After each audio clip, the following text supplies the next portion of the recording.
turn now to Senator Luján, and thank you for being a co-sponsor of this legislation. Well, thank you, Madam Chair, and to our ranking member as well for bringing us together yet again, but for your leadership on this issue as well.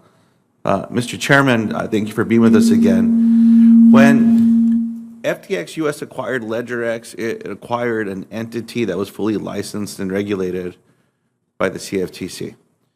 Despite this fact, there are widespread accounts that FTX and FTX US were mismanaged at the highest levels.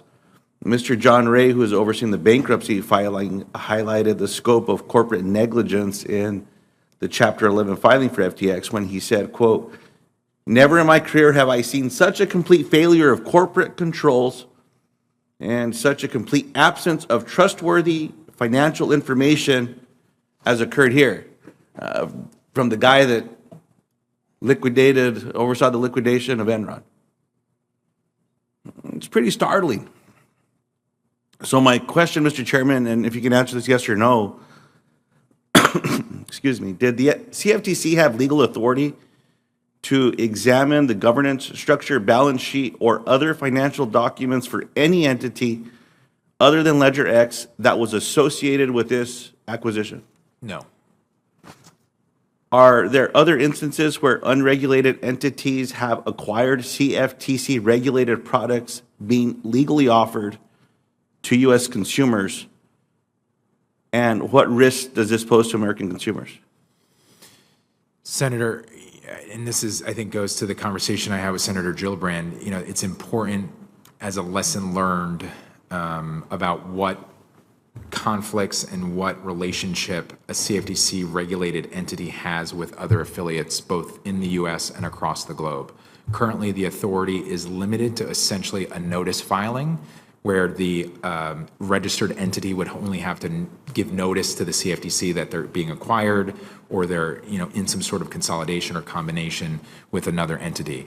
Obviously, as we're learning now, this has huge potential impacts on U.S. investors. But I would say this, for the same reasons that we, the CFTC, were not able to look into the other affiliates, which John Ray described as essentially a disaster, it was those same legal reasons that the FTX affiliates, while all of this illegal activity was happening, were not able to pierce through the LedgerX entity and potentially steal or use U.S. customer money out of LedgerX.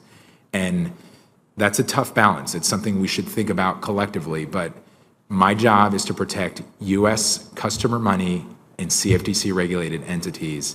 And knowing what we did with LedgerX and what we are currently doing, that is what I'm focused on. But certainly what we're learning, we should think about whether the policy is appropriate, whether it needs to change, and whether or not there are risk offsets to allowing us to go past the registered entity and what those risks are and what that cost benefit is between the registered entity and the non-registered entities.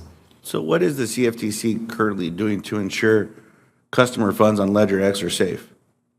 Thanks, Senator, for the question. We are in communication on a daily basis with both LedgerX and also the custodian, and we have a more direct relationship with the custodian to ensure that customer property, customer money is at the custodian, and this is both digital assets and also fiat money. We continue to have that relationship. The entity is operational. It's well capitalized. It has financial resources for 12 months on a rolling basis. It has books and records that we can examine, and we are ensuring all conflicts of interest and every requirement under CFTC law is met today and in the future. I appreciate that. I'll be asking you to submit an answer to this in the record, so I'll make sure I get it to you and I'll submit it to the committee. But what corporate governance standards should be required for exchanges like FTX US? I know it's a long answer, but I'm very interested in hearing from you directly on that. Mr. Chairman, the last time you appeared before the committee, you stressed that on issues like conflicts of interest, you would regulate spot digital assets similarly to how the derivatives market is currently regulated. Digital assets, however, are very different from traditional commodities and stocks. Since these assets are not tied to equity in a company, tangible good or hard currency, there's more volatility. entities and tokens can be deeply interconnected through smart contracts. And when the asset itself is digital, the risk from security vulnerabilities and hacks are much higher. So my question is, what special considerations are necessary when setting rules for digital commodity platforms? Senator, thank you for the question. I stand by, what I said probably a few months ago, and I probably said many times in the past, and even today. The core fundamentals of market structure are what we should rely on and lean on and anchor ourselves in as we think about what a regulatory structure would look like for digital assets. However, you make an extremely important point that there are distinguishing factors between traditional assets, whether it's a commodity or a security, and digital tokens, whether they're securities or commodities. I think the two key elements are essentially what you raise is custody and cybersecurity. And how are we going to utilize the tools we have in terms of custody and how we custody digital assets? And what do we need to do from a CFTC perspective? It's called system safeguards to protect the entity and the institutions from potential cyber hacks and cyber attacks. And those are things that would come through the rulemaking process.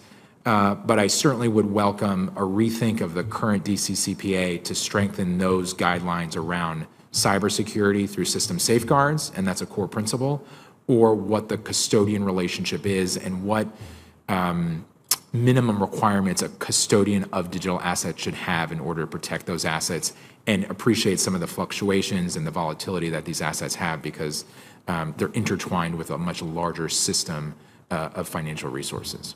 Appreciate that. And Madam Chair, I have a few other questions. I'll submit them into the record and I yield back. Thank you very much, Senator Luján.